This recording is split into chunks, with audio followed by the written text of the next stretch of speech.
ఒంగోలు శాసనసభ్యులు దామచర్ల జనార్దన్ రావు నగరంలోని వరద ప్రవాహ ప్రాంతాల్లో విస్తృతంగా పర్యటించారు.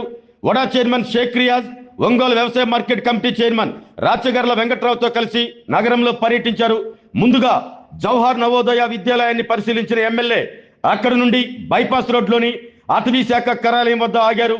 ఆ కార్యాలయం మొత్తం నీట మునగటంతో ఉద్యోగులు రోడ్డుపైనే నిలబడి తమ బాధలను ఎమ్మెల్యేకి చెప్పుకున్నారు. అదే మార్గంలో నీట మునిగి ఉన్న ప్రగతి భవన్ ను ఎమ్మెల్యే దామచర్ల పరిశీలించారు. ప్రగతి భవన్ చుట్టూ నీరు నిలిచిపోవడంతో అక్కడ పరిస్థితిని ఎమ్మెల్యే గమనించారు. ప్రగతి భవన్ ని ఆనుకుని ఉన్న కాలువలో పూడిక నిండి ఉండటంతో జేసీపీని తెప్పించి పూడికని తీయించారు. వల్లూరు చెరువు కట్ట తెగి అక్కడ జాతీయ రహదారి మొత్తం నీటితో నిండిపోయిన విషయాన్ని తెలుసుకున్న ఎమ్మెల్యే దామచర్ల చెరువును పరిశీలించారు. అనంతరం శ్రీరామ్ కాలనీ వద్ద గల పోతురాజు కాలువ, సత్యనారాయణపురం వద్ద గల పోతురాజు కాలువను ఎమ్మెల్యే దామచర్ల పరిశీలించారు. గుంటూరు రోడ్లోని పోతురాజు కాలువ వద్ద జరుగుతున్న పూడికతీత పనులను ఎమ్మెల్యే పరిశీలించారు. సత్యనారాయణపురంలో టీడీపీ శ్రేణులు స్వచ్ఛందంగా ముందుకు వచ్చి ఆ ప్రాంతంలోని వరద ప్రవాహ బాధితులకు భోజనాలు పెడుతున్న విషయాన్ని తెలుసుకున్న ఎమ్మెల్యే దామచర్ల అక్కడ నాయకత్వాన్ని అభినందించారు.